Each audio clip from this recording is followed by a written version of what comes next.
welcome all to the Red Pill. I am Mike, aka Veteran Crypto, and with me this evening is our host Paulo and Hey, how's it Easy going? XRP Peasy Squeezy. What up, brother? Good to see you again, man. So this is our Red Pill show. This is just like David should be here in a little bit. Jeff is over on the game show with Crux of Crypto and all them. And so we might have some people with the Red Pill. Sometimes people just show up. Usually I just send out a bunch of invites and whoever shows up is whoever shows up. That's a cool format. We've had Drew from over at Discover Crypto pop in before. We've had just my brother will pop in from time to time. So Dude, I imagine this vibe is like what it would have been like if after the debate, like we had like an after party kind of thing with like whiskey and a fireplace. Yeah, good vibes. Yeah. So yeah, just super chill. So hey, what's up, Crispy? How's it going, brother?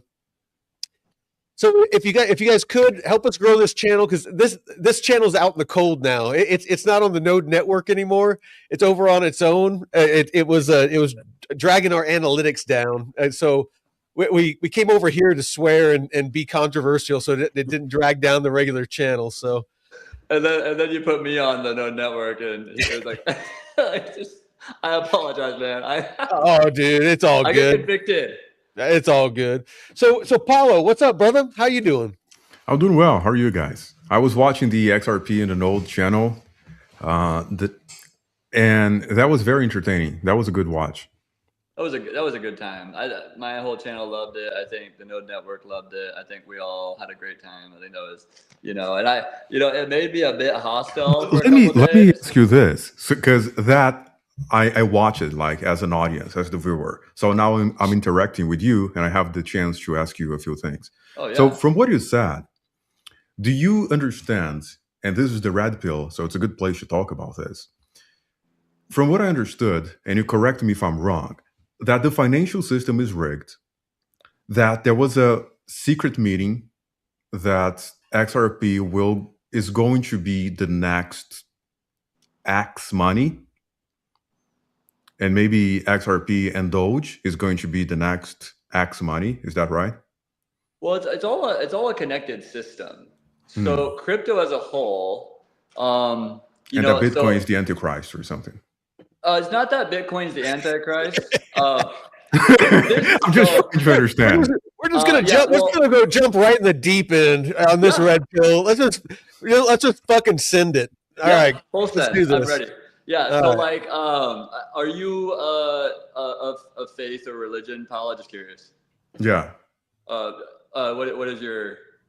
I believe in a higher power. I'm not particularly religious. Cool. Yeah. So I'm not religious. I'm just a man with faith too. Right. And so have you heard of obviously the mark of the beast and the beast system in the future? Yes. So this all leads to that.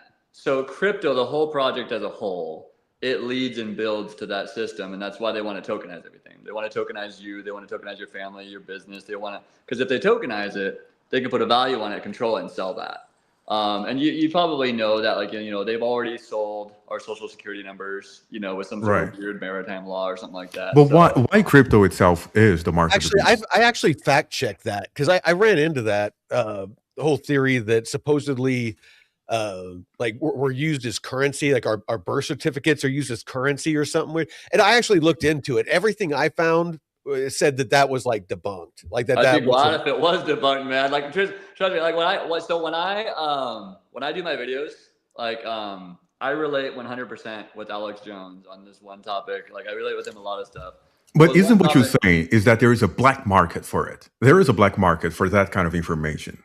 That's a fact. Oh yeah. No, there's definitely a black market for identities. I mean, there's for clandestine operations. Exactly, yeah. If you're an illegal alien, there's all kinds of people that sell documents, and it's kind of scary easy to do. I mean, all you got to do is find somebody that passed away. That there's and you can go to the Hall of Records and basically submit forms at the counter. And basically get a fake identity. It's super easy to get a fake identity. Yeah, if you mean to, it's very possible. Yeah. Mm-hmm.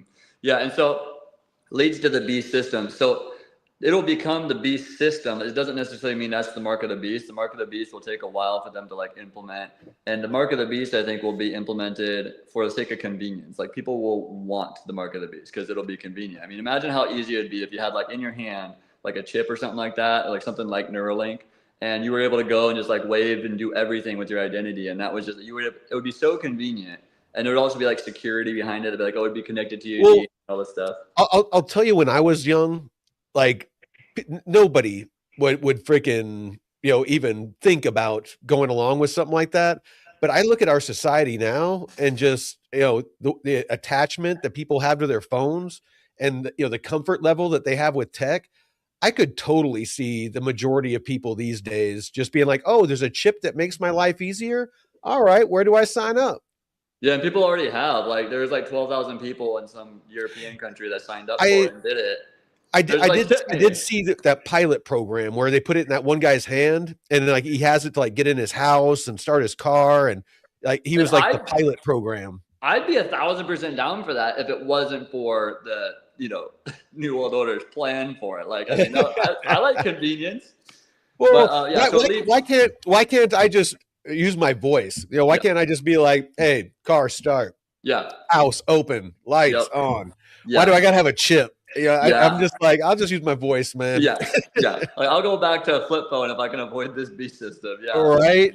Yeah, so I think something like Neuralink or something like that, or something like some sort of chip or something like that in the future will be the actual mark of the beast. But it will be because of the beast system that they have that much control for sure. Roadcoin. What do you guys think of Roadcoin? Remember, Roadcoin was something about like reading your retina, and there we're gonna issue a token. You remember Roadcoin? I hadn't heard of that. Roadcoin is a crypto coin, a cryptocurrency that there's a whole market, a separate market, centralized market, where I have my Roadcoin, you have easy peasy, your Roadcoin, Mike has his, so we have our currency. What is different about that is that they individually scan each one of the user's retina. And so they have not only our social security, they have the retina, which is also like a very specific part of your body, and that you can distinguish from each one. Like snowflakes. What is that? Like snowflakes. Correct. Yeah, it's very specific and it's not repeatable. So that's what they have, and they've been paying people a few $100s in different countries if you're willing to go through that process. Wow, that's peanuts. Yeah. So not worth it. So scary. Yeah. It worked in Buenos Aires in Argentina. They had a whole line. I was in an event in Brazil where they were scanning retinas of people to be part of that network. So it's like, let's say you want to be part of the node.pro, the node net. Okay. So your price of admission is, we need to have your fingerprints, your retina, your specific which kind of skin you have. So very specific information. So I know that easy peasy is easy peasy, and not someone else. I think that's what the SAVE Act is all leading and building up to. Like the SAVE Act is like first like, oh, security for the country, like, oh, your ID, oh, we want to know exactly who you are. And then they're going to build it into that so that, even the people who are semi-awake will, think that's a good idea. Because think of how many right now, like pro-Trumpers are like 100% for like the SAVE Act, not knowing that like it's leaning a little bit past what even we'd want, which is just, voter ID at the registration. I'll admit, I won't say I voted for Trump. My state for some reason hates to count my vote. I put my ballot in, but they didn't count it. We wouldn't say why. Well, I live in a place I can do mail-in ballots, and I live in the middle of nowhere, so I mail it in, and they keep telling me that my signature doesn't match. So like the last time, I even drove in and redid a signature card and all that. And then I'm like, so my vote's going to count, right? And they're like, oh yeah, absolutely. We'll get it counted. And I tracked it on the website and they never counted it. And that's like the fourth time, since I've moved up to this place that they haven't counted my vote. It's like my vote just doesn't fucking count. Yeah, that's horrifying. I mean, because I think of how many people that affected. And I would wager believe it has something to do with the area you came from. You come from out in the sticks, so they know you're going to lean one direction, a little bit. And so they're like, no, we don't need this guy's vote. We just want the people. Well, and I'll be honest. I mean, out of the choices we had, I went with Trump because I mean, as bad as he is, because I mean, he's not perfect. Trust me, I'm not one of those where I think that he does no wrong. It's I agree with a lot of the stuff he does, but not everything. Yeah. And but way better than Kamala Harris. Oh God, Lord, yeah. If they had been able to sneak her in, it would have been way downhill, way faster. Yeah. No. We would have been in a world of shit. But pretty much everything Trump promised, he didn't deliver. You know, freaking, he said no more wars. We've been in like 2 or 3 wars, since he got into office. He said that he was going to, give crypto clarity. Instead, he launched a bunch of meme coins and, sucked all the liquidity out of the market at the beginning of the bull run. He's definitely, definitely not somebody that, like, if he was able to go for a 3rd term, definitely not somebody I'd vote for. Not after his performance this round. I've heard they're going to use some sort of clause that won't even require a vote. Have you guys heard that? I haven't. Yeah, I mean, I don't know all the details on it, but I've heard that they're kind of like planning to like sneak it in somehow, like where he's like not only the 3rd term, but like the last president. And I don't know what that means, whether that means like into some sort of new system or. But I'm not sure if I trust the voting system. I don't know if I trust the ballots and if they're legitimate and if it work. Well, Mike is living proof. You've tried 4 times and he came back. What's up with that? What's that? You are living proof that if it works, it's far from perfect. You tried voting 4 times and it came back. Yeah. It didn't work. Didn't go through. Yeah. No, it's just. It makes me wonder, like, the system's just broke. I don't know why that they don't just put voting on the blockchain to where it's fully transparent, fully auditable. Any U.S. citizen can audit it. You can make sure that only living people that are legally able to vote can vote. Each person gets a vote, and you can just do it from your phone, and you can see the results real time. I think that sentiment right there, like that, exactly what you laid out, is kind of similar to like, I think like why the mark of the beast will seem so enticing, because the mark of the beast would be able to provide all that, and I think that's part of, it's like one caveat as to why the mark of the beast will probably be so enticing even to like, people who are aware of it a little bit. If you open an Uber account, you need to give away more information than you do if you want to vote for Donald Trump or Kamala Harris or anything like that. Yeah. If you open your banking app, you need more layers of security than if you are to vote. And almost anything that you do that you need to have some sort of form that you need to fill out is safer than if you want to vote. Why is that? Is that by design? It's all by design. They want to like make sure that they can rig it as easy as possible. And it technically failed last time. Sorry, there's a jet going over. I'm by an airport. But I'm by an airport. Yeah. I'm ready to leave the country anytime. No, I'm just kidding. Yeah, right. They want it all riggable. So that's 1000% why. There's anything that seems like a happenstance, but it goes in their favor, is on purpose. They're all doing this stuff. They're all forcing this stuff in. That's why it was so easy for me to deduce through the whole crypto thing, and my conspiracy just hit like this crypto thing, and then it like immediately registered all of my synapses for all the other crypto, or for all the conspiracies I've researched my entire life. I was like, oh shit. I was like, I've known about their plan for a one world reserve currency for the 15 years of my life. And so when I saw XRP and the technology, I was like, oh. And so it's no wonder that they make it try to look like a shit coin, because they don't want, when they do their wealth transfer, they don't want anyone of peasants involved. And they know some of us will hang on at the end, but they want as many people out as possible before they power that bitch on, because it is the new system. And so, yeah, sorry.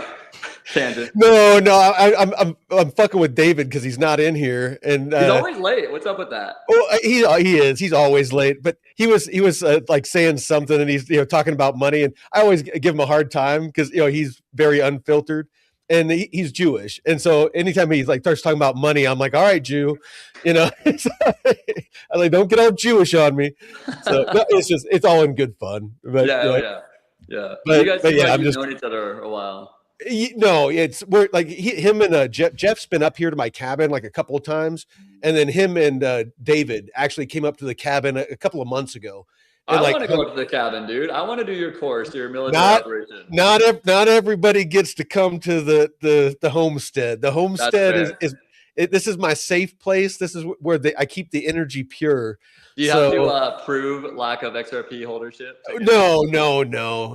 It's mostly it's just like a certain energy. Yeah. It's very low stress. I've created like a perfect world where there's like no stress. That it's like super creative. It's like very chill. It has a really good vibe, and so I'm very careful. 'Cause I'm not like one of those like big into everything's energy, but there is an energy like in the world, and people put off an energy, and I enjoy keeping a certain type of energy around me. That's awesome, dude. Yeah, the sooner you can get there, I think the better. And it's different for everyone too. Like somebody's perfect oasis, like yours, will be completely different for someone else. Like somebody else's oasis would be like, living on an island alone. Somebody else's oasis would be like living in a mansion with 1,000 cars. Like everyone's oasis is different, but you should at least know what that is for yourself. So kudos to you, man. That's cool. Easy peasy. What is the SAVE Act that you were talking about? Well, so Trump's trying to push this SAVE Act right now. And it's essentially, I think it's a big old bill packaged around the whole cause of like creating, voter ID, basically securing the fact that you have to have voter ID or at least, verified recognition of who's voting in the country. And that's a good cause. But I think it's just like everything. Everything's like a Trojan horse. Everything's packed with other shit that they're trying to sneak in there. And so I think, it probably leans a little bit more towards the mark of the beast, and trying to implement. It's going to take stages. The mark of the beast isn't just going to come out one day. That's why XRP is taking so long. Yeah. Oh, I was going to say, like, what were you guys? As far as the topic for tonight, I mean, kind of what I was wanting to talk about, like, really was the kind of everyone is not influenced, but it seems like a lot of people are incentivized to like into cities. So it's almost like they to me, this is what it seems like to me, like from the outside looking in, because I live out in the boonies now. I lived in the city. And I've lived all around the world. So I've lived in a lot of different, environments, a lot of cultures and things like that. And it seems like that everyone's being pushed into cities. And to me, I kind of wonder if it's like a means of control, because it seems like, as time goes on, everything is more control. Yep. They want digital currencies so that they can, watch what you're spending money on, and they know exactly how much taxes, to take. And they can pull it back. Yeah, they can claw it back. They can freeze it. When it comes to utilities, in the city, if you're hooked up to the power grid, if you're using sewer and water, you can be shut off. It just seems like every time I turn around, there's another lever of control that's being installed. Oh, there's David.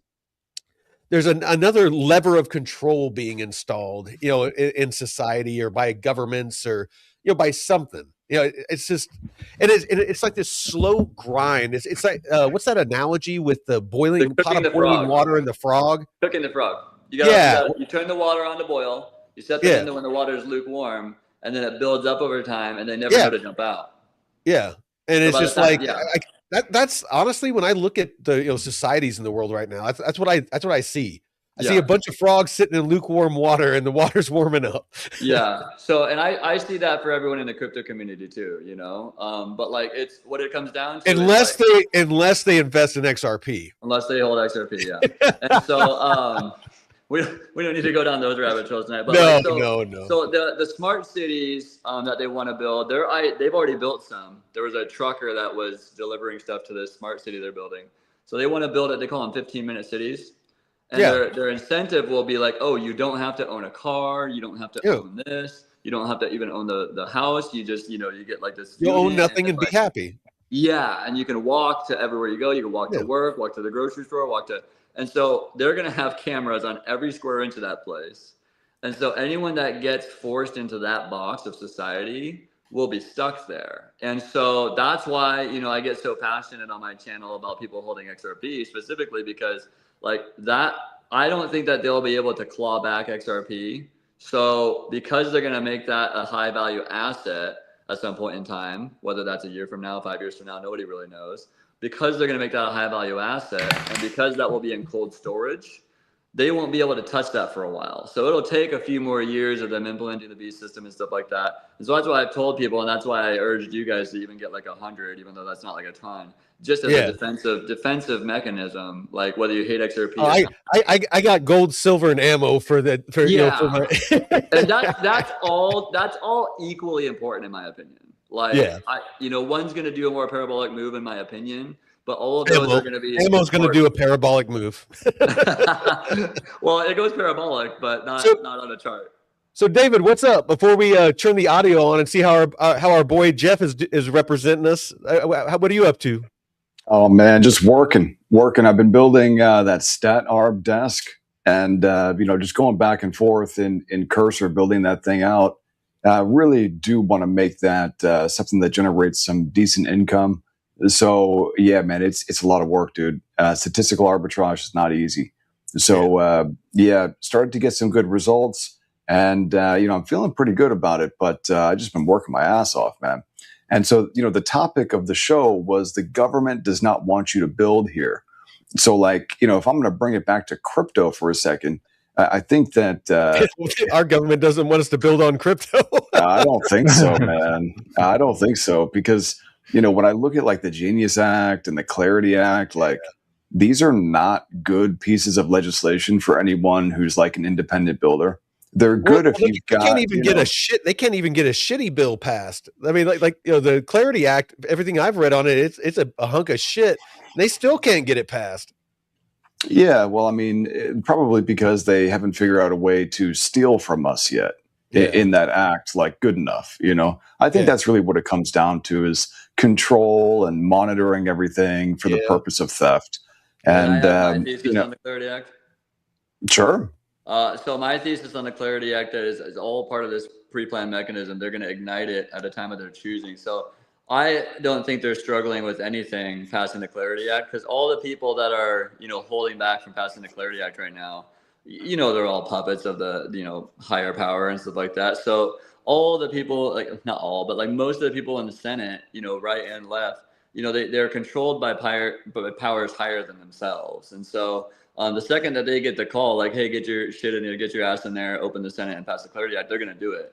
And so all this other stuff that they like the Democrats ironically talking about ethics and all that bullshit, that's just all theater in my opinion. Oh, dude. Oh, no, I agree. There's no ethics in freaking Washington, D.C. I mean, they're all freaking insider trading and doing it. Basically everything we'd get thrown in jail for, they fucking do on a daily basis. But let's check on Jeff real quick and make sure he's representing the Node network. Go, Jeff. Different episodes ago, we do this every Monday and every Thursday. 2 different ones ago, Rue actually won this, so he'll be back on Monday. We'll bring him back on and he just super chatted 777. Very interesting number there. Imagine XRP as the next world reserve currency. Looking for good, fellas. We are winning bigly. Pause. So awesome message. Thank you, Rue, for supporting, and we'll check you out Monday. Did you send that easy peasy? It is about I did NFTs. not do that. So a lot of people, they're just done with them. I wore the Robin Hood shirt today because there's some good NFT products that are starting to pop off, and I think there's a possibility that it comes back.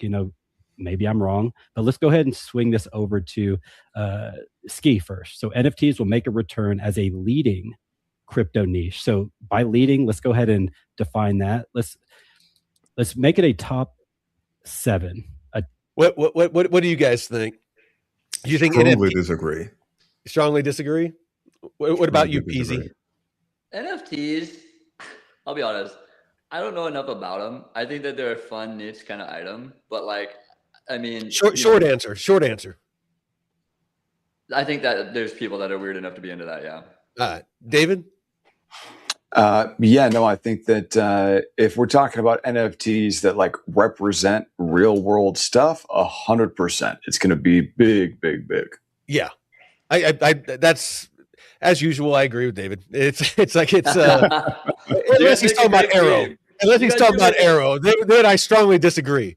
All right, you guys make a good team. No, yeah, we do. All right, here we go. Let's see what they got to say. Top 7 crypto niches, up there with real world assets, up there with stable coins, up there with, just a leading narrative, even meme coins. Is it going to be a top 7? What you got, Ski? Top 7, I would agree. Okay. Jeff? I'm going to strongly agree. All right. You got to be the meme coin guy of the group, I'm sure. Yeah, I didn't know there's a meme coin guy of the group. Yeah. All right. I hate meme coins. Oh, really? Okay. Yeah. What you got, Shook? You're muted. Yeah, I got to go strongly agree on this one. Dang. Okay. Doc? I'm going to just plain disagree. And Max? I got to have you put in context again, brother. So are we talking about like your Bored Apes, Yacht Club style NFTs, or are we talking about utility-based NFTs that people don't even realize exist? Yeah, so this is going to be the Bored Apes, the crypto punks. Yeah, I was thinking about the Bored Apes. The NFTs. That's gone. We knew in 2021. That didn't really... Yeah, no. That was the right question to ask. Max, he asked the right question. It's like, okay, yeah, what type that's where it of, lost me.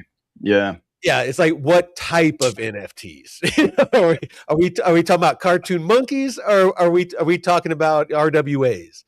It's like, what are we talking about here? When I think NFT, I just remember Justin Bieber bought one for like 1.5 million, and then it went to like 0. I think last I heard it was at like around 10 grand or something like that. But still, no, dude, I was new to crypto when everybody was going crazy over that stuff, and I knew it was retarded. So if like an old vet that lives in the woods that just got into crypto knows that something is stupid, you should probably freaking not do it. What's your guys' project that you guys have made the most money on in crypto so far? You know what? Coin. XRP. XRP. Wow. Oh, okay. When did it move? Okay. Yeah. Yeah, no, because I did. I bought for like 4 or 5 years. Like I said on the show, I mean, I'm totally transparent about my journey in crypto. It's all documented. DeFi crypto and airdrops. When me and Jeff did that. Before that, I was doing bullshit and bourbon, where it was basically this show with my brother and some friends. And no, I've been totally transparent. I had over 40,000 XRP. I had HBAR, XLM, XRP, all the ones that I think are don't have any value capture, all the ISO tokens. I had them all. And I was buying XRP at like 32, 33, 34 cents. Lucky guy. And when it started pumping, it got to $2. I was like, and I'm off this train. And that wasn't a bad play. Like I wanted to make it clear, let people know, XRP has been a wild roller coaster ride on purpose. And so like if you got out at $3.50 and then bought some back in at $1, or it's that was I did. I'm not going to pretend like I timed the top or anything like that. No, and no one did. But I'm just saying that would have been a great play to get out at that time. And even one of the Riddlers, even one of the Riddlers said to get out at that time. So there's been times to get out, times to get in, but eventually there's going to be a day when they power it on. I think it's talked about that it will be an overnight event, or it will be like overnight. See, I can't get behind that. But David, go neither. It's a lot. I can't. So the reason I can't get behind it is because I think that evil loses in the end. I hope so. Well, yeah. I mean, all that stuff, dude, that stuff is evil, man. And I think that, number one, I can't support it. Like, I can't have anything to do with it, right? Yeah. Is it evil? It's evil. You say it's evil? It's $1 million. I can do it. I can do a joke. I can do a joke on XRP holders right now. Like, why make billions when we could make thousands? Yeah, right. It's like, if you're lucky. Why make money when you could lose money? Exactly. I have only ever lost money in XRP. Well, then why do you hold it, man? Well, because I know that in the end, the price that I got into is going to be irrelevant when it does its move. So and it's one of those things where it's like, I've done enough deep dives where I don't think it's going to be like a parabolic bull run with everything else. They plan to liquidate 98% of the crypto market, and that's all part of the Clarity Act as well. And they also plan to liquidate Bitcoin, which is a whole. You had me till Bitcoin, because I think a lot of cryptos are going to disappear. There's no way 54 million cryptos are going to survive. Yeah. Between regulation and David's talked about this. When it comes to innovation, it depending on what the Clarity Act says, if they drive innovation out and make it to where you have to have millions upon millions of dollars just to hire the lawyers, just to start up an idea, they're going to drive all innovation. There's going to be a guy that's coding on a laptop in Costa Rica with a Mai Tai or a fucking pina colada, with him and his buddies sitting around a table grinding away, and they're going to be launching DeFi protocols, and they're going to be doing all kinds of stuff. The U.S. needs to get off their ass and pass something that is going to keep innovation here, because that's what made America great. Was innovation. All the most intelligent people from around the world used to want to come to the U.S. because this is where the opportunity was. This is where the money was at. We're driving all of that out. We need innovation. We need the smart people. That's what made America great. I do want to add my thesis, because I was really disappointed in myself that when you guys asked about Bitcoin in the first debate, I didn't really give you guys what I thought is going to happen to Bitcoin. I just gave the metaphor because I wanted people to get it. But so they installed Michael Saylor. He's a pre-planned elitist fall guy. So he had a .com crash. He's got a bad backstory, that Saylor, man. Yeah, so they installed him so that they could initiate the liquidation of Bitcoin. And I'm not saying that Bitcoin's going to go to zero. I'm not saying Bitcoin's going to be like dead forever. Well, what's the time frame for what you're saying?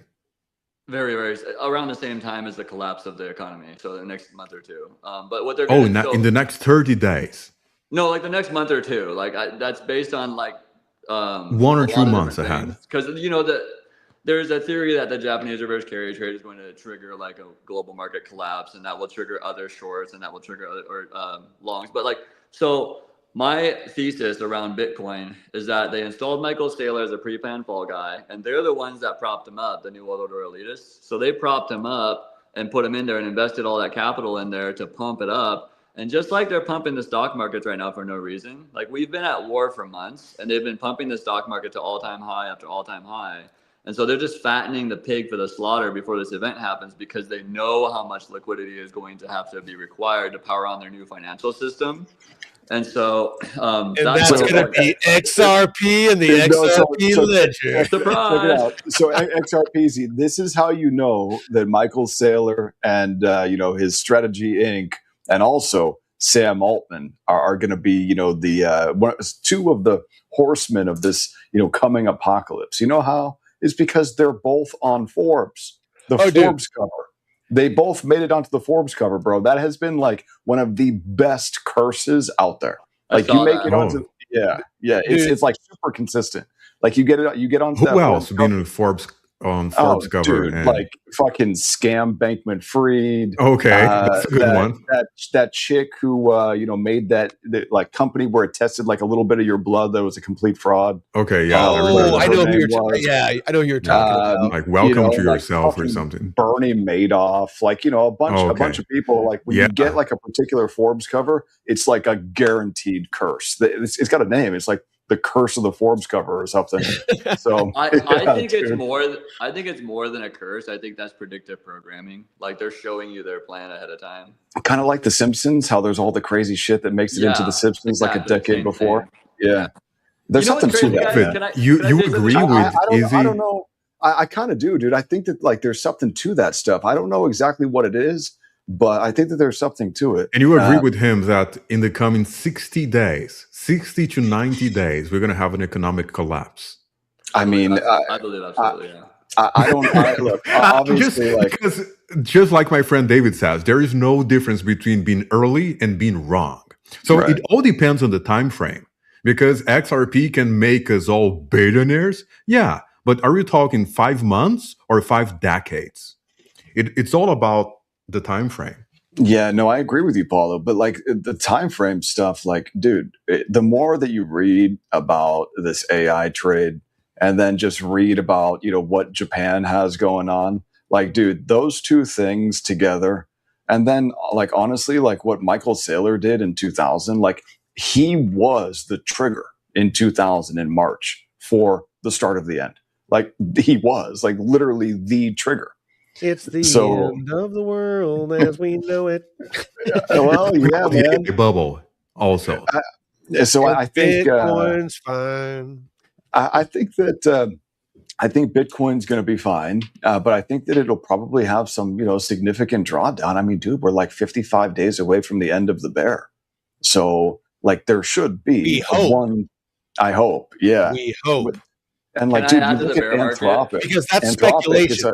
Because that's speculation, David. Anthropic. So that guy Dario Amodei, like you talk about evil, man. Like that dude, it's misanthropic. Should be the name of his company, man. And so like, he's about to take that pile of dog shit. He's going to take that thing public at like a $2 trillion valuation or some shit right before the midterms, dude. Like at some point in October, or maybe even at the end of September. And so, like, when you see these massive IPOs after chips have run parabolic and the biggest companies in the world are literally handing all of their cash flow to the chip makers, like, dude, this happened before. Like, there have been chip parabolas in the past.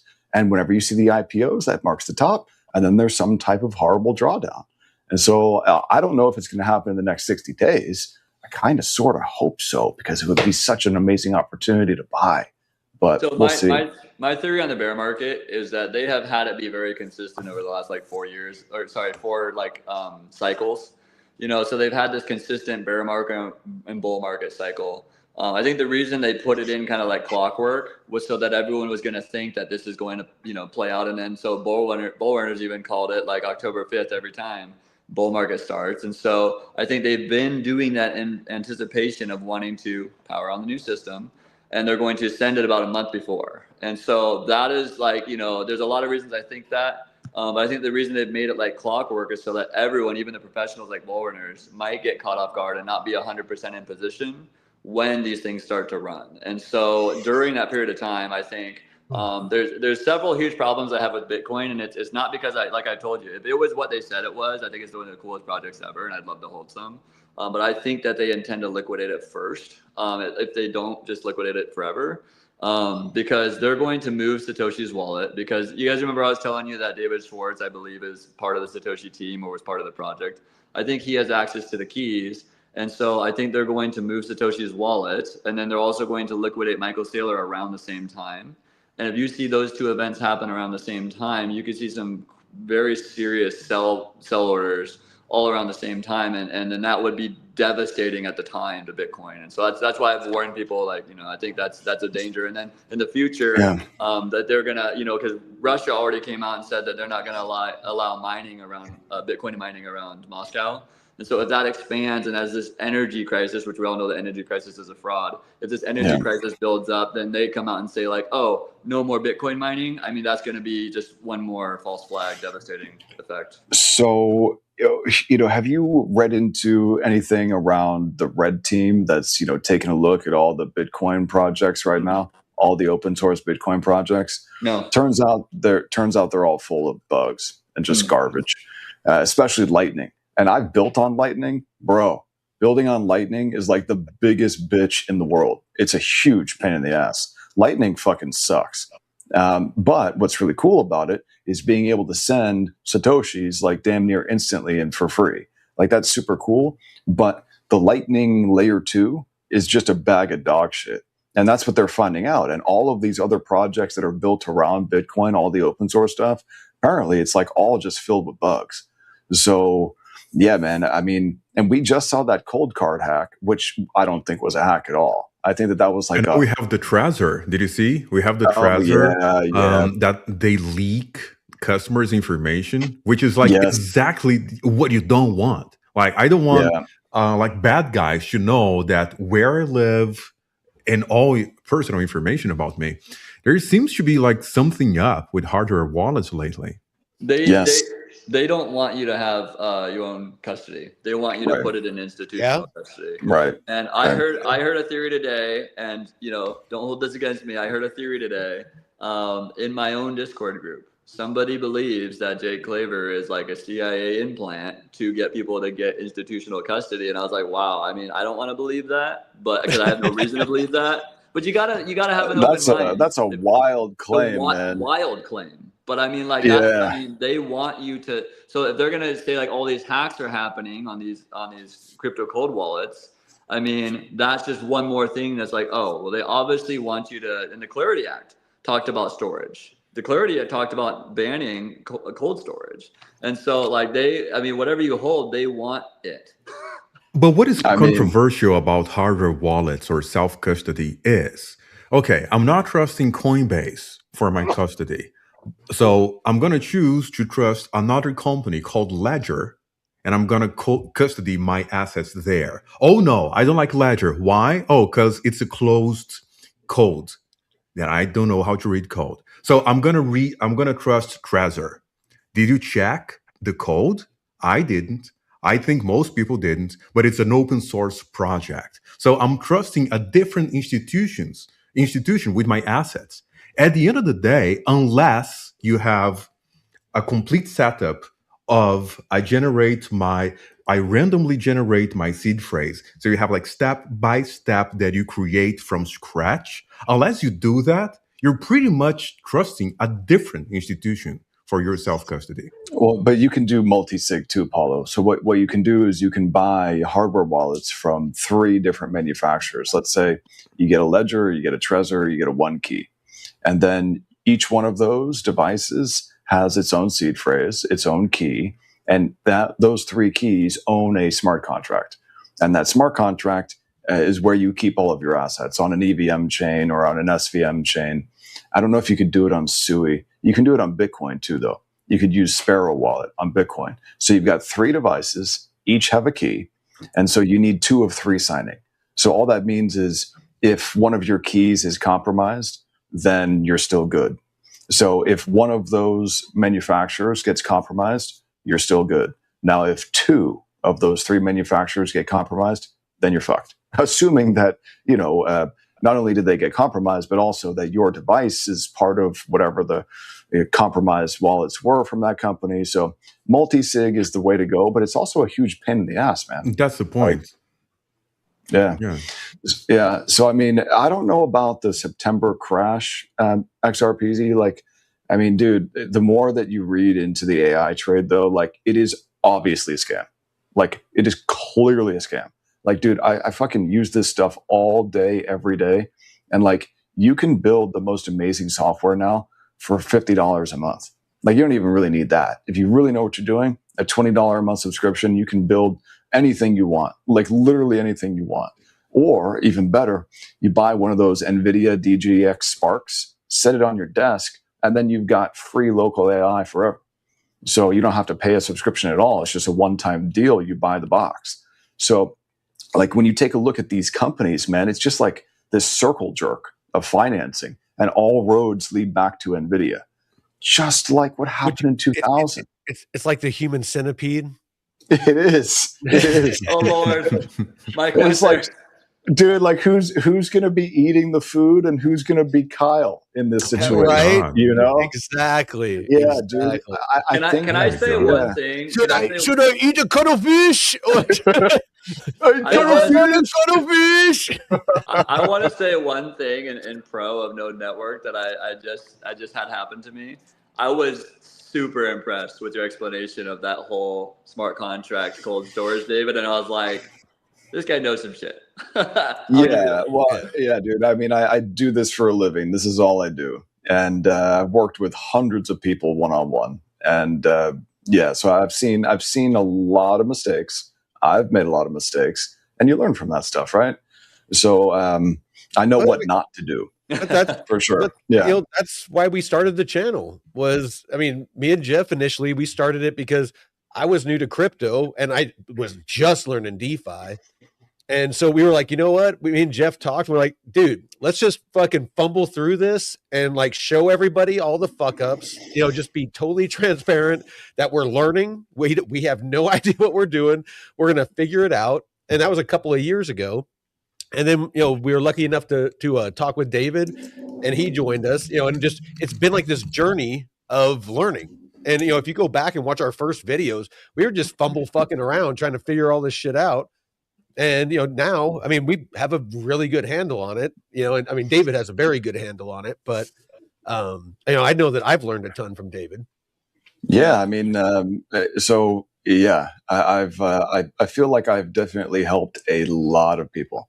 But like, here's the thing, like when I look at the landscape of markets now, like you look at that AI trade, bro, like that is actually really terrifying. Because yeah, no, I mean, so like companies or so. I think that bubbles are actually a good thing. If you can think in terms of like multiple decades, I think that capitalism and bubbles are good because it means that you can build out really new great stuff.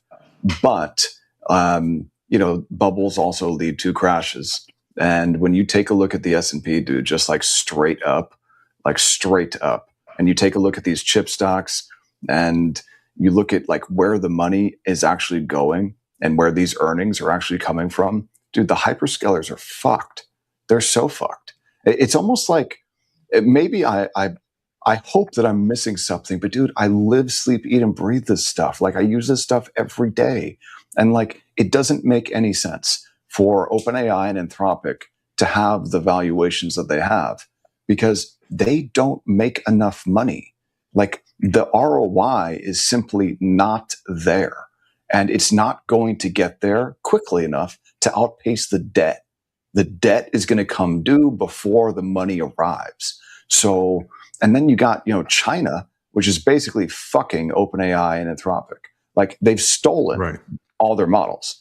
And like to think otherwise is retarded. Like the Chinese are the best thieves on the planet. They call it, corporate espionage or whatever. Dude, they're fucking thieves. They steal that shit. And so they've got people in these companies at OpenAI and Anthropic. Or what they do is they'll just like steal it with like much more sophisticated means. So they steal the models and then they give them away for free and make the weights open. They're doing better, faster, cheaper. And it's basically free. Like you can use Kimi K3 for like nothing. And it's like the smartest model on the planet. So like, you know what that does to Mike? That the chat was asking about some of our like offerings and stuff like that. Anybody that's interested in, learning about crypto and DeFi and all that, we have a ton of stuff on our website, the node.pro. But you can go there. There's a bunch of free learning stuff. There's a free community. If you want to talk to David or me or anybody or Paulo or, anybody in our community, the source. It's free. And then the Intel library with all the deep dives and stuff that we do. And they're all free.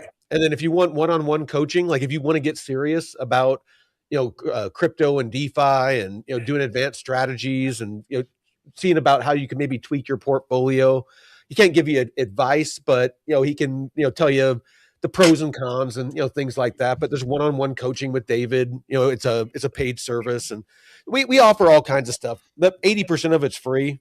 But if you want to take everything, the entry level stuff and some of the advanced stuff we give away, but the super advanced stuff to like take your investing to the next level, that's what we charge for. So David can teach you how to multi-sig. Do you multi-sig, David?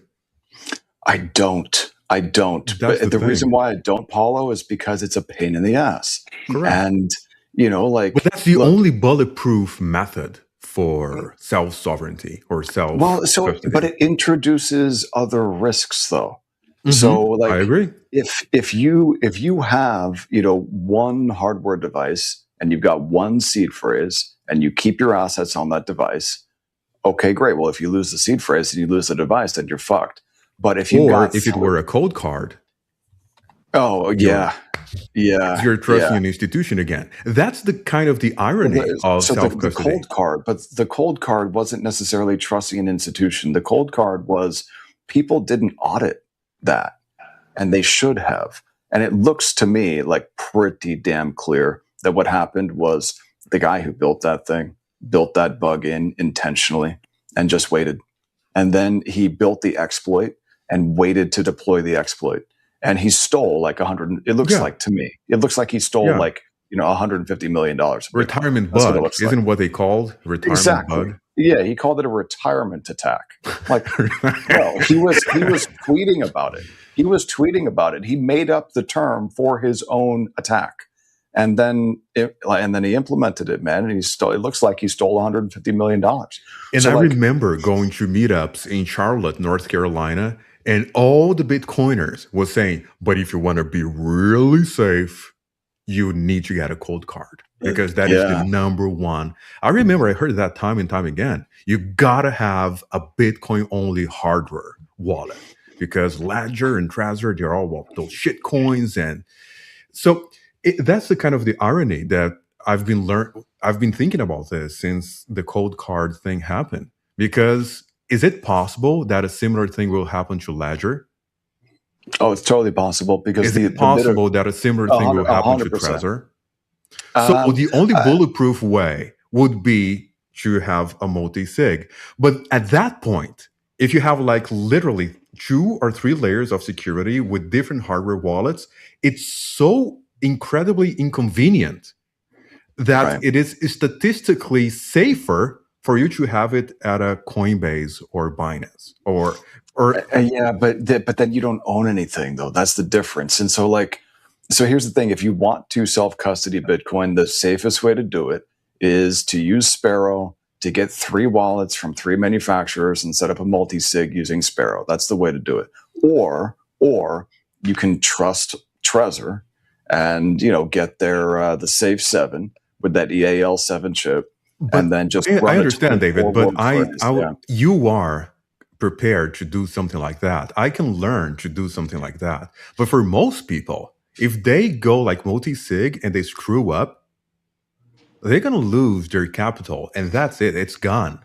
I think it's statistically more likely for you to lose a part of the setup and your money is gone. That's more likely to happen than trusting Coinbase and Coinbase vanish overnight. So, but for me though, Paulo, like the problem with Coinbase is that I think that they're more likely to fuck you over time. Number one, they report everything, okay? Number two, you don't own shit. They do. And number three, if they ever decide that they don't like your speech or the government decides it didn't like your speech, they're just going to steal everything that you have there. Like that will happen, I think. So like you don't actually own shit if you got, assets on Coinbase, and that's a problem.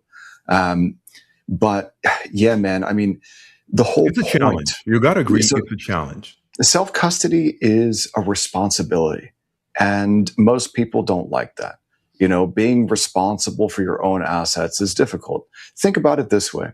If you had physical gold, where would you keep it? You probably wouldn't want to keep it in a safety deposit box at a bank. They can take that from you, right? Where would you keep it?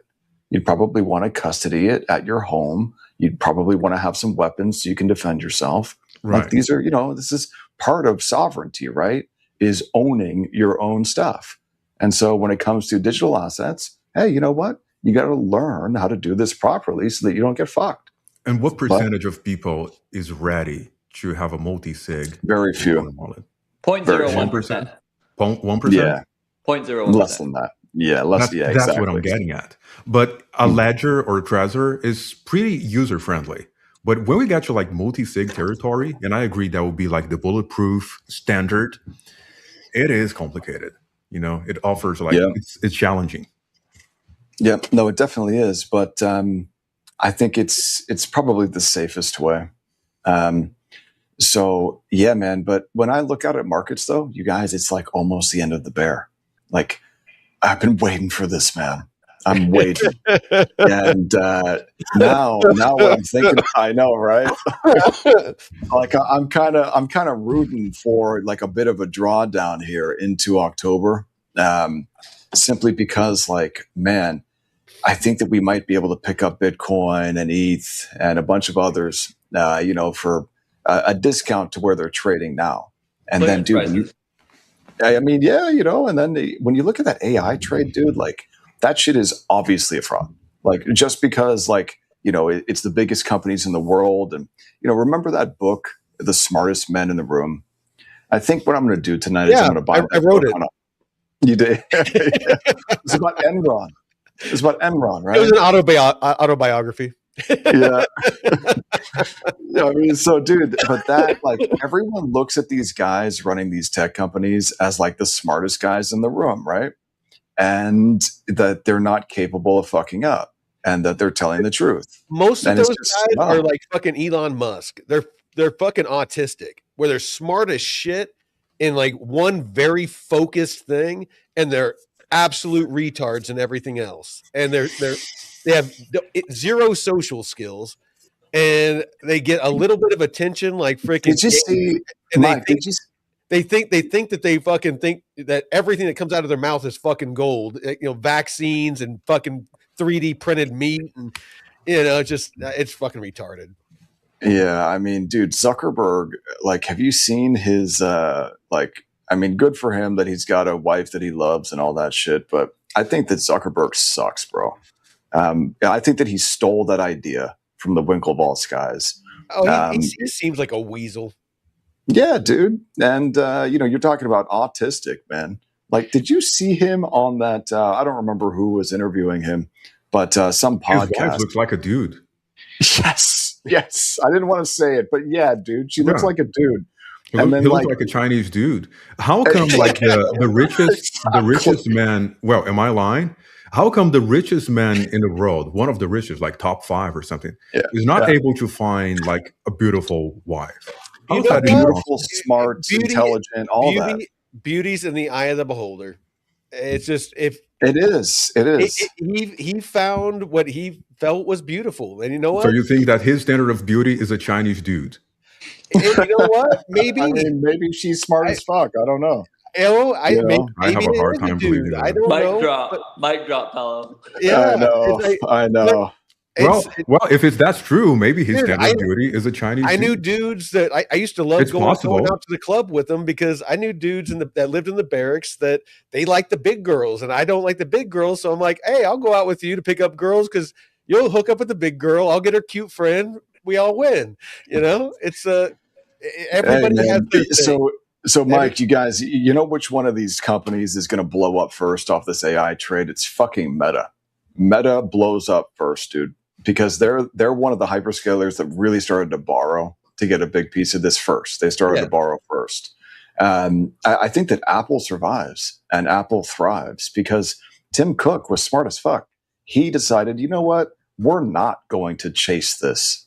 And they didn't, they're not spending all their cash flow on building fucking data centers that will never get built because there's no power for them. Like, he didn't get into that. So Apple's going to thrive. And then, Microsoft, dude, is led by an Indian, so they're totally fucked. So Meta, Microsoft, totally fucked, those two.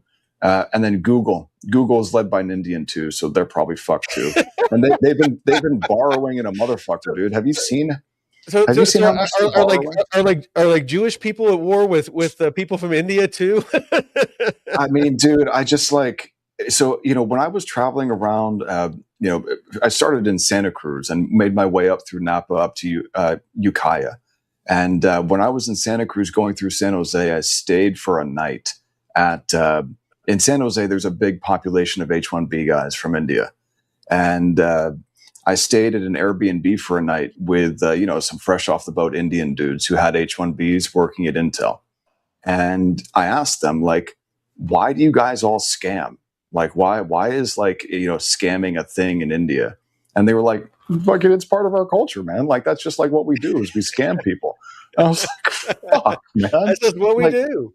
Like, dude, that shit's fucking real. That shit's fucking real, dude. And like, to be incapable of saying it and pointing it out is some bullshit.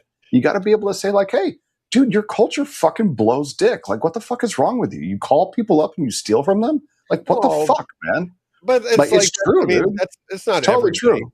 It's not everybody, though. I know. It's only the 1.3 billion that fuck it up for the other 10, right? Oh, yeah. I mean, it's just. Well, let's say it's 1%. I don't paint anybody with a wide brush. There's. I can. I have no problem doing that. You know me well enough. But when it's factual, maybe. But it's like that's totally factual, bro. So in my business, in my personal life, in my business, like when I'm interacting with, you know, the Indian population, they're either the most condescending fucks or the nicest people in the world. There's no in between. I mean, that's true of a lot of white people. That's true of a lot of black people. That's just true about people.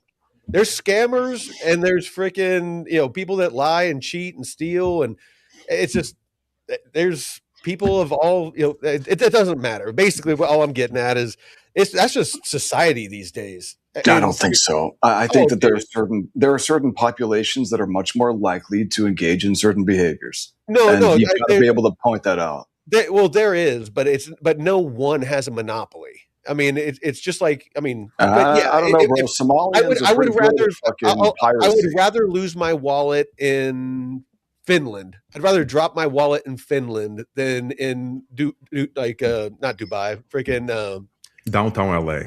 No, New Delhi. Like if I was going to drop my wallet in the street and like lose it for a minute, I'd rather do it in Finland than in New Delhi, because I'm probably going to get my wallet back in Finland. I don't know, man. Did they import Muslims into Finland recently? I think they might have. It's one of those Scandinavian countries. They've all been importing Muslims, bro. Right. It's fucking retarded. Like, it's literally suicide. Like, they're importing a fucking group of people who want to kill you. Who they want to kill you. Well, it's insane. And the thing that makes that obvious is that there is literally, I've watched a lot of the different feeds, and I've talked to a lot of people that are boots on the ground, and they are all military aged men. There's like no kids, no women, no families. They're all like 18 to like. It's called an invasion. That's an invasion. Dude, literally, it's nothing but military age dudes. And they're there to rape and kill. That's the whole fucking point. I don't know if this is true, but I would like for some, like, maybe we can look it up, like, freaking online. But I was watching one video and I meant to look it up. They said that there's a law in the UK that the authorities are not allowed by law to search mosques. And they claimed the UK is now a Muslim country. Well, they claimed that they were like stockpiling like weapons and stuff in them. Of course they are. Like, dude, they're literally getting ready to start slaughtering the white populations. That's what they're going to do. Because that's what's happened in history, man. Like, there was a reason why there was a crusade. The crusades were justified. There were reasons for the crusades, dude. And look, we're going to have to go through that shit again, it seems. And it looks like maybe the Irish are going to have the balls to step the fuck up and do it first. And defend themselves. The Irish are my people. You know, bro. The Irish, the IRA. We don't fuck around. You know, the Irish don't fuck around. Maybe they'll be the ones to start this shit off and actually start defending themselves, man. Like, I don't understand how people can allow this to happen. Like, I just don't Irish people will go to war with a bunch of shillelagh sticks. You know, freaking a bunch of Irish dudes with shillelagh sticks. They just be freaking clobbering people with freaking, you know, Blackwood or Blackroot sticks. They're gonna firebomb and kill people. That's what they're gonna do. The IRA, because that's what the IRA coming does. after you. Yeah, dude, they don't fuck around. Have you guys ever heard of Steve Quayle? No. He's got a great conspiracy channel, and he's a big believer in Jesus and stuff, and he's a watchman in the biblical sense, and so like he's got all these sources that call and tell him stuff, and for decades he's been doing this and sharing this information with people, and he talks about how there's like already in the United States, and for a long time now, there's been sleeper cells installed into the United States all over. And there's people that are within the U.S. military, within the U.S. branches, that literally look and talk like you and I, like all of us. Like, you wouldn't be able to tell they weren't American. You wouldn't be able to tell any of that. And they are literally infiltrated and trained to look and act like us. And then they can power those guys on whenever they want. And I think they plan to do that sometime in the next 2 to 5 years. And it's going to be a very bad situation. What the scale of it is debatable, but the fact is that it's here. I know for a fact. I mean, I know guys that work down on the Mexican border, and all during the Biden years, and all those people that were flooding across. The U.S. shit was crazy. A bunch of my buddies were saying that they were finding prayer rugs, they were finding Qurans, they were finding torn up and burnt passports from Middle Eastern countries and stuff. And there was a bunch of times where they would catch groups, and all the Mexicans and like all the people that spoke Spanish were like, "Hey, those guys over there don't speak Spanish," because looking at them, it's some of the people from the Middle East look a lot like they're Spanish, and so yeah, like the Mexicans and stuff like that would be like, "Hey, no, those guys are not Spanish," they just latched onto our group, but they're not with us because they don't want to be associated with terrorists, and so yeah, I mean, there's definitely sleeper cells. There's definitely groups. I mean, it's well documented that there's like up in Michigan and places like that, up in Wisconsin or Minnesota. Yeah, there's whole bro. communities that. What just happened in Spain from Morocco? Did you see? Oh my God! Yeah, yeah. Crazy. That's not organic. That's not organic. They were left there. They were taken there, and they were dropped there. It has nothing to do with. It has more to do with like the government and the institutions. Like those people, they were brought there. Yeah, they were. Nothing organic. And it's like 80,000 people in a city of like 80,000 people. Correct. And how is that not a destruction? Well, I mean, like, I don't understand. You know what? It must be that the people there are disarmed, that they don't have the ability to defend themselves and actually, kill those people who are invading their fucking town. That must be what's going on. So they're going to get raped and murdered. The Spaniards who live in Quetta or whatever. Like, that's what's going to happen, dude. They're totally fucked. Did you guys get a statistic of how many women are getting raped now in like the UK compared to like even 5 years ago? Dude, it's insane. Well, there's a lot of stuff that you really got to fact check, and that's not one that I've looked up. But like I just looked up the my claim that it's illegal for UK law enforcement to search mosques, and it looks like I was wrong. That they but who'd you ask, Mike? Did you ask the fucking UK government or Gemini or something like that? No. It's just the actual law is there is no law, but that doesn't mean that they are doing it. I mean, they're doing some really weird shit over there. As far as arresting people that are offending. Certain ethnic groups and stuff.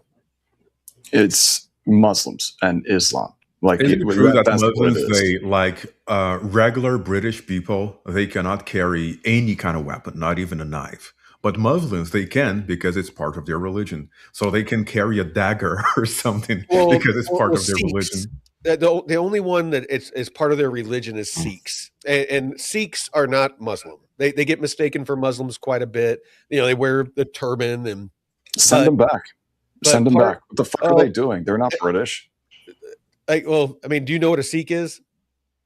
It's some type of fucking Indian, dude. Send them back to India. You obviously don't know what it is. So, yeah, it's Sikhs are. But do they carry a knife? Yes or no? Yes, it's part of it, and it's part of their religion.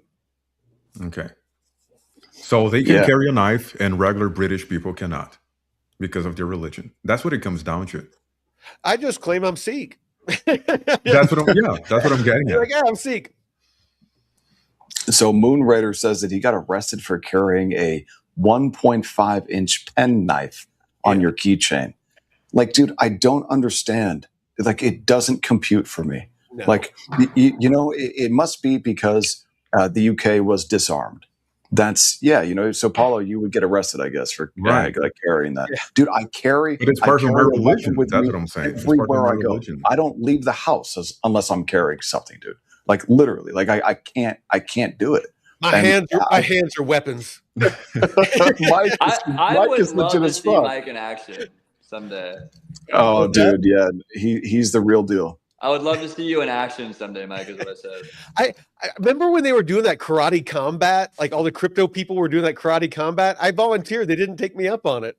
Oh, missed out. Yeah, man. Is there like a crypto people wrestling or something? No, it looked really cool. It was basically kickboxing. But it was like BitBoy Crypto fought like Crypto Crow, and Crypto Crow is like 6'7" or some shit. Like, he's huge. Like, I didn't realize how big he was. Like, watching him on his show, and he's like 6'7", 6'8" or some shit. And so BitBoy was like fucking heavy mouth breathing. I mean, he was like fucking done. Yeah, he needed to smoke some more meth or something. But dude, so who was the guy who put that on? It was something. forget. Oh, dude, Asian dude, like fat Asian dude. He's the one who like put that all together. It was entertaining, but it was great. It was great. But I volunteered. I volunteered to fight, and fuck, what? There was somebody, right? But they were, somebody was talking all kinds of smack. And they're like, "Oh, nobody will fight me," and I was like, "I'll do it." It's like I'm 50 at the time. I was like 50 years old. I'm like, I'm 50. I'll do it. So Mike, you see this shit that Jeff is saying in the chat about the flock cameras? You know what's got me fucked up about these dumbass flock cameras, dude? What's that? Like, how many kids are there missing in this country? Like, why the fuck can't they go and find these missing kids, dude? Right? Why are they fucking with some dude in Arkansas about a bag of weed? Like, what the fuck is that? Or, why are they messing with a dude that's taking a right-hand turn on a red and giving him a ticket? I mean, even that. What the fuck? I'm not talking about anybody in particular, but I'm just saying, man. Like, you should not like. I definitely understand that there could be some positive use for these cameras. But dude, when has more surveillance from the state ever been a positive thing? Like, it just never is, man. And when did it ever went back to whatever it was? There's when did we have like, okay, so now it's good. Why is it good? Oh, because we have less surveillance. There is literally nothing that gets better when the government gets involved. Like, name me one fucking thing, anything that the Don't government. worry, Mike. I'm from the government. I'm here to help. Right? Like, fuck. It's like, all right, well, we're fucked now. We're totally fucked. All right, they showed up. Who invited this asshole to the party? Like, dude, all these people who want government health care, like, are you fucking retarded? Dude, like, you go want to the the VA. DMV to run your fucking health care? Like, if you want to see what government health care is like, go to the VA. Like, you got to wait like 6 fucking months just to get a hearing about, like freaking, if I want to, say that, hey, my knee's messed up from jumping out of planes in the military, it takes them 6 fucking months to 3 fucking years just to have a board that I can go and talk to appeal to freaking, try to get disability for it. It's like, that's just the small sliver of fucking veterans. Imagine if they were taking care of every fucking American. You want to talk about over fucking, way too much money dumped into it. The service is gonna suck. It just there is. We have universal health care in Brazil. That. Well, and the government usually has no fucking competition, and so you basically you get what they give you. It's just like going to the DMV. You don't have a choice. You have to go there. Yeah. So you have to take your ticket, sit there for fucking 8 fucking hours if you're in California, and pack a fucking lunch. Everybody's outside having picnics. Like, literally, I'm not even joking. People will have picnics outside so they don't lose their place in line, so that they can freaking get their license plates or whatever. It's like, that's how ridiculous anything government fucking run is. It really is, man. It really is. And you know what kind of fucks with me sometimes when I start to think about this stuff is like, dude, we fought a revolution in the United States back in the fucking 5%. Day. Oh, not even. Over like a tax on tea or something. It was like a 2% tax. The straw that broke the camel's back, yeah. Well, yeah, it's like, but now people are like, oh, pay your fair share and 50% and fucking flock cameras and can't walk down the street. Like, what the fuck are you talking? Like, what? Disgusted Canadian says that fucking up in Canada, they're waiting 8 to 12 hours at the DMV. That's such a shame, man. Probably because you got a bunch of Indians and Muslims up there, dude. It's totally fucked. That's true. But totally true, bro. Think about also like how everything goes back to that with David. It's fucking true, bro. Think about how much. I'm just calling David the Jewish Nazi. It's bro. The German Jew. The German Jew. I will ask the questions. But first you have to give me the money. Yes, I like the money. Give me the shekels. Questions. Give me the shekels. Think about how much they've done to like make our population so docile now. I mean, they've been putting fluoride in the water to dumb us down. Yeah, even the frogs turn out to be gay. And chemtrails. Dude. Why is it that so many men sound like faggots now, dude? Like why is it that they all sound gay? All like built up, and then they have they have the transgender movement, the homosexual movement, the pride flag, all that stuff. It's a religion. It's like a cult that. And so they've installed this, and what they've done is people like powerful like George Soros with all that money, like they've poured money into these indoctrination programs, and they put it into the school systems, these indoctrination programs. If you take a video compared to like, China, like in China, they're like all testosterone pro men, like, pro that, like they're all about, and then you come to the country, like our country, and it's all like pro pride, pro this, pro, I mean, I can't go to a business anymore. Not that I hate people. I can't go to a business anymore without, the clerk there being a transgender now. And So, dude, honestly, like, easy, like, dude, like pride is a sin, bro. Like pride's a fucking sin. And like, I think that we should not tolerate some of this stuff. Like, so if I'm proud to be an American, then I'm sinful. No, man, I'm talking about like pride. It's the type of pride. I know what you mean. I know what you mean. Yeah, it's just like, dude, like fucking like, I just, every time I'm on YouTube or just out in public, dude, and like you hear some guy talking, he's like, hi, like this fucking up here, nasally, speaking from here, nasally voice. Yeah. Forced. Yeah.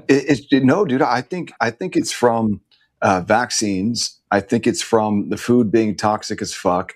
I think it's from, like indoctrination your entire life in media, every piece of media that you consume. And school. And I think that like people are like brainwashed into accepting gay and transgenderism as like, okay. It's not okay, bro. It's not fucking okay. And it's definitely not okay around kids. You're seen as evil if you don't support that. And especially in my state. Dude, we should not tolerate that shit. That's my opinion anyway. I think that tolerating gay and transgenderism is fucking horrible. Like that shit should be marginalized. We should not tolerate Islam in the United States. That shit should be marginalized. We should not tolerate this evil shit. Like it needs to be marginalized. And when they try to push that shit on you and say, oh, well, you're a racist or you're a homophobe or motherfucker, I'm not homophobic. I'm homo dislike. Okay. Like I'm not afraid of that shit. I don't like that shit. Okay. Right. And so like, I'm not going to tolerate it around me. That's all. Like, not because you're intimidated. If you're intimidated. Do I hate that stuff? I mean, yeah, dude. I think it's fucking horrible. I think it's horrible, bro. I think it's really bad, especially around kids, man. I saw that shit during the pandemic in California when I was working for my sponsor in Narcotics Anonymous, and he had a mansion, and so in one of the bedrooms in that mansion, we turned it into a classroom. And so every morning I would get his 3 kids up. He was going through a divorce.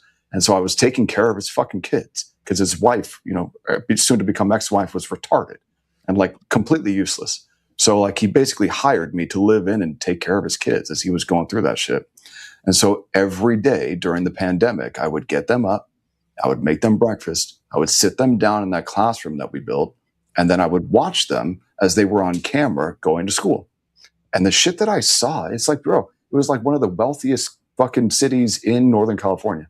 And the shit that I saw from the teachers in that school, number one, there were multiple teachers that were gay. And number two, they were talking about political shit.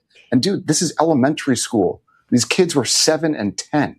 Like, there's no place for that shit around kids. Sorry, there just is not. You shouldn't have trannies and gay people running classrooms in elementary school either. Careful, you're resonating with the XRP army. Hey man, you know what? Like, Rock said, David is a true patriot. I like his takes on current affairs. Would like him in XRP though. I mean, dude, we're gonna buy some XRP for the company, and we're gonna do that. Yeah, we're definitely gonna do that.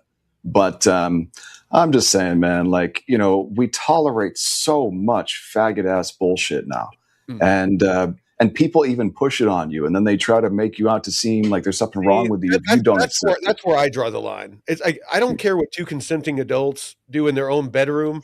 I don't care what 2 heterosexual people do in their own bedroom. But it has no place either one. What do you guys think? What do you think? But the word faggot though. Well,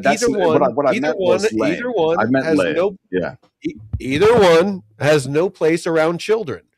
It's just, I don't go to a workplace and tell people about my heterosexual, fucking exploits. I don't expect that somebody, it's not a place for it. You know, there's certain things, and as far as the bathroom thing, you can choose to be and act however you want, but you can't expect everyone else to participate. You know, if you're a dude and want to dress as a woman, go ahead. But you're going into the guy's bathroom, and if you don't present well enough and I call you sir, you can't get pissed about it. You know, if you got a beard and you just look like a dude and I call you sir, that's your problem, not mine. You know, that's where I draw the line.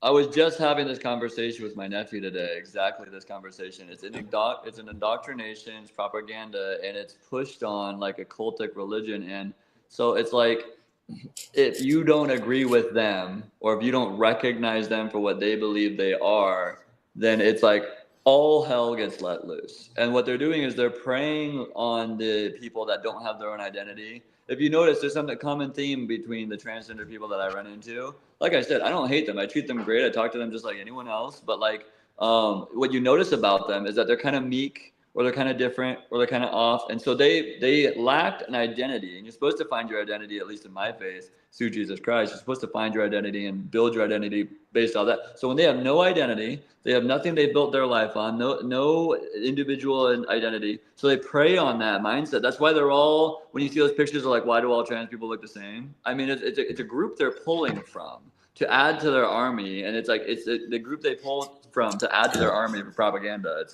It's mental illness. That's what it is. And the suicidality rate in that population is just insanely high. It's like 50% attempt suicide in that population.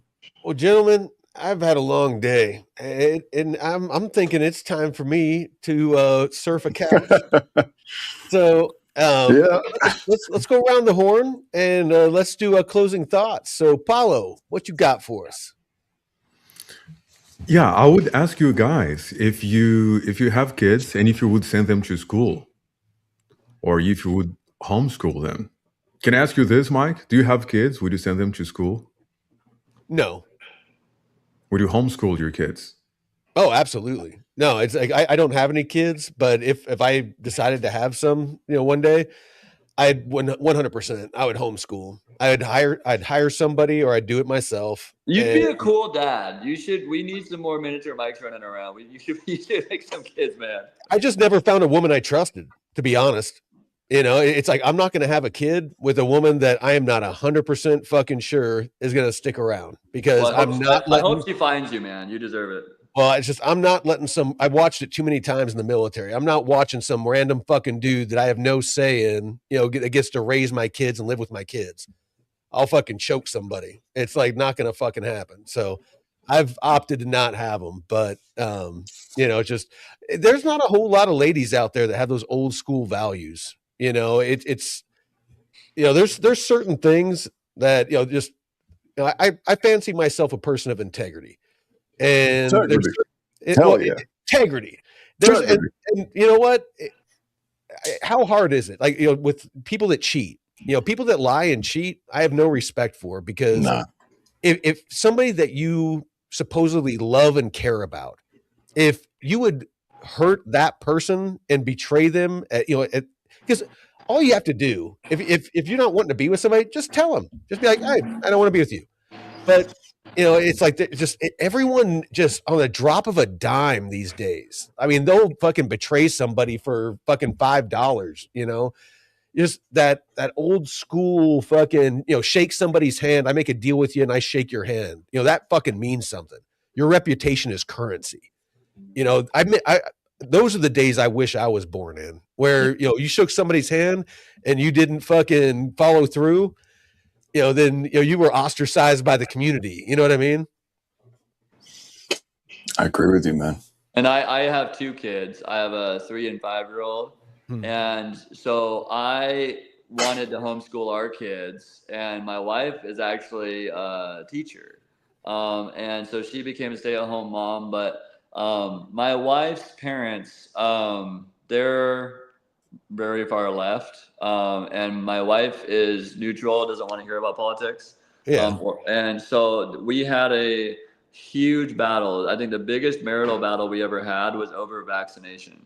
And so we compromised because her parents are both doctors. And so you can imagine the flack I got for being anti-vaccine. Oh, yeah, I'm sure. So it was a battle that was the most difficult battle in our marriage. And I wanted to homeschool, but I also knew that it would be up to my wife if we were to do that. And so she's like, even though I love teaching, she's like, I don't want that relationship with my kids. And so I had to respect that. But I would have loved to homeschool or opt for that. So it's tough, man. It is, but no, it's an interesting world that we live in. You know, that old saying, you know, may you live at interesting times. Sometimes I wonder if that's a curse or a blessing. You know, it's, you know, interesting can be covers a very wide spectrum. I'll just say that. But can I say this to that note? I believe that all of us, whether we like this period of time or not, I think we are going into revelations. We are going into the end times. And nobody knows the year, nobody knows the day, but everything is leading and pushing that way and feeling very What do you think is it going to be in your lifetime? I think within the next decade. I think, but so my point. What is that, Mike? I said, stop it, Paulo. We keep asking more questions and we keep going. Well, I think that's the thing. It's all about time frame, you know? I think we're all chosen to be here during this time. We all have our special skill set. We all have our special, you know, unique. And so when all this plays out, you know, I think we're all chosen to be here during this time. And so God will never give you anything you can't handle. Even if it's like brutal and the worst, you can handle it. And as a Marine, you probably know that, Mike. But like, you know, it's like, I think we're all chosen to be able to handle this. So I don't have much fear about it anymore. I struggled with that for a long time. A lot of people would be very surprised what they're capable of. You know, I mean, even if you're not trained and stuff, the human, you know, just the human spirit, whatever you want to call it, you'll find a way to survive. If people that think that, you know, I would never do that. Yeah, you will. All right. So closing thoughts, as Mike asked me. As adults, we have control over the things. You want to get vaxxed. It can also be a battle. It can be complicated, but we have more options and we can choose, I like the way the node is. I like the way David teaches. So I choose to go there. But when we have kids or in society, we have very little control. We have much less control. So I think we can be sovereign individually, you know, but everything else is debatable. All right. Well, I think that was a great show. Really enjoyed talking with you guys. And I think that we've got a lot in common, man. And we're all going to make it in this next crypto bull run. Yeah. And hey, you know what, Peasy? I hope you're right, man. I hope there's a crash first because be able to pick up some of the items that I'm looking at a discount. So we'll see what happens, man. I hope we all make a bunch of money. I have a good, you know, couple of years to, you know, build my infrastructure some more, and then we have the zombie apocalypse. That's what I'm hoping. You know why Mike wants that? Because he wants unlimited target practice. You know what? It sounds weird, but I love, you know, the earlier Walking Dead. They drew it out way too long, but like the early one, you know, just that whole like survival thing. But it needs to happen before I get too old. I don't want to be in a walker during the zombie apocalypse. So, Mike, you know what we might do, man? Something I was just thinking about. It might be a good idea for us to do, and this might sound gay, but hear me out, a book club. Because, dude, that's like, very gay. It might kind of sort of, but like, dude, there's some books that Remember that meme? No, dude, because like that book, Enron, The Smartest Guys in the Room. I want to read that book, but I want to read it like, you know, with you guys. Like I want to discuss it, you know? Because I have 2 books by Ayn Rand. I have the Objectivism one, and I have the Atlas Shrugged. But that one, I haven't even heard of it. I mean, dude, I think that you know, it'll probably be valuable and an interesting discussion too. Can I add one closing thought? Because I think Mike's itching. Why not? Why not? I think the only thing we don't have in common is our thesis around XRP. Yeah, I think so too. I mean, that's why I asked you on, because you know, at first when we were talking, and you know, like, you know, obviously because we're so anti-XRP, we were button heads and stuff like that, and then we started talking about conspiracy stuff, and you're like, oh, wait a minute, we might have more in common than we thought, and then we had you on, and it was obvious that we do. Yeah, perfect example of why we all should keep an open mind, because it's like we really do have more in common than we have that we differ. So. And can I ask why you guys are going to buy XRP? Because I know you said you're going to buy some for the company or something like that. But Max. Yes. Yeah. Max gave us a super chat, and he's actually another influencer or a content creator. I hate that word, influencer. But he was in that debate with Mikkel. He was in the chat, and he super chatted us $100, and he's a huge XRP maxi, and so we were like, okay, in honor of him, we'll invest it in XRP. Nice, guys. Yep. Nice. That's cool. So skin in the game. Community. We all want each other to win. Oh yeah, 100%. No, we don't. I want all of you to lose so that I can win. Oh my god. Well, come the zombie apocalypse, I'd vote Mike to be last man standing. I definitely, just if anything because of where I'm at, but I appreciate you guys. I really do enjoy this. I know that Dave, I talked David into coming on. He was wanting to relax and chill, and so I don't want to keep anybody too long. And I want to take off too. I'm going to go fucking drink and pass out. So I appreciate y'all. I appreciate y'all in the chat, and hopefully we'll see you tomorrow morning for the Node. Had a great freaking interview, slash debate today. And I think tomorrow we might have a couple of guests on for the deep dives. I invited a couple of different people on to help us dissect the deep dives that we do. So that'll be great. So we'll see you tomorrow. Till next time, Veteran Crypto out. Bye. Peace.